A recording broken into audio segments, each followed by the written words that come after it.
Welcome to another video of Ancient Greece Reloaded. In this video we will talk about Pandora, the famous Pandora's box, also known as Pandora's jar, and afterwards we will quickly discuss about what his story might actually be about, bringing forth also the case of the 5 ages. All research links related to this video are included in the video description below. Finally, if you like the video, please do not forget to click on the like icon, the subscribe button, so as to support the project of Ancient Greece Reloaded, and also click on the bell icon so as to stay tuned for upcoming videos. Alright, that out of the way, let us begin. Once upon a time there was a generation of men without women that had been made by the Titans Prometheus and Epimetheus at the orders of Zeus. Prometheus had taken great pride in his creations, often angering Zeus in the process. To equip men, Prometheus had stolen characteristics from the workshops of the gods, fire from the forge of Hephaestus, and also taught men how to sacrifice, ensuring that they kept the best parts of the animals for themselves. Prometheus would ultimately be punished by Zeus as he was chained to the Caucasus Mountains and then tortured by a giant eagle.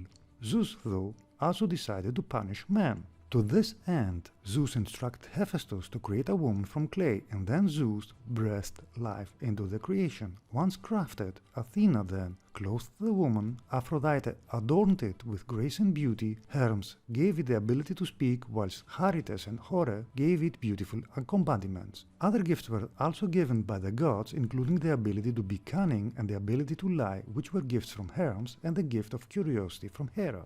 The creation of the gods was given a name, Pandora, which means all gifted. Pandora was then sent to the household of Epimetheus. Now Epimetheus had no foresight, and despite having been previously warned by Prometheus not to accept any gifts from the gods, Epimetheus looked upon the beautiful Pandora and decided to make her his wife. Pandora brought with her a storage jar or chest or box, but Pandora had been warned to never open the jar. However, the curiosity imbued in her by Hera though eventually saw Pandora decide to peek inside the jar. Pandora opened the stopper ever so slightly, but even as she did so, the contents of the jar rushed out of the narrow crack. Inside Pandora's box had been stored all the world's evils, and although Pandora quickly closed the stopper, the likes of toil, suffering, disease, war, and greed had already escaped. Indeed, the only thing left inside Pandora's box was hope. The previous easy life of man was now at an end, and life would now be a struggle.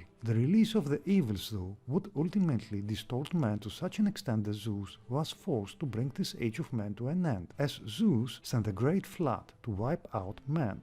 There was an alternative view that Pandora was not crafted by the gods to punish men, but to show that the gods of Mount Olympus could do a better job than Prometheus had done. It was just that the attributes that had been given to Pandora brought strife to mankind. Pandora had no parents of her own, having been crafted by the gods, but with Epimetheus, Pandora would become the mother of the first mortal-born woman, for Pandora gave birth to Pyrrha. Pyrrha would later marry her cousin Deucalion, the son of Prometheus. Pyrrha and Deucalion would be the ancestors of a new generation of mankind after the deluge. And this was pretty much the story of Pandora.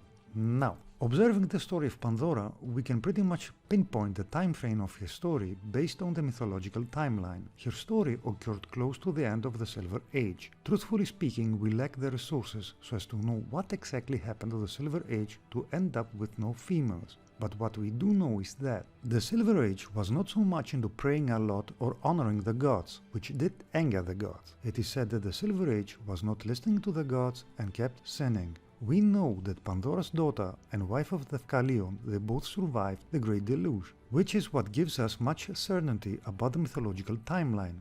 If you guys want to know more about this stuff, like the 5 ages etc., check out the video description below, in which we include the link to our video that talks about it in more detail. What is more, it can be argued that by giving humanity the likes of toil, suffering, disease, war, greed etc., the gods in a sense created the need for their existence. People would pray to the gods to help them during their suffering and hoping for deliverance. It resembles the thing that we call the whip and the carrot. The carrot is hope, while the evils that were sent by the gods are the whip, and both the whip and the carrot are controlled by the gods. However, on the other hand, it can be said that during our darkest times, humanity was able to prevail and to evolve thanks to the power of hope that filled the hearts of the people during such times. Consequently, and in this case, for hope to be the only thing left inside the jar and thus accessible to humanity is a blessing rather than a curse. And at this point we have reached the end of our short video. If you would like to read more about what we did discuss in this video, check out the links provided in the video description below. Do not forget to like our video and to subscribe to our channel so as to support the project of Ancient Greece Reloaded, and to click on the bell icon as well. Thanks for watching and stay tuned for our upcoming videos.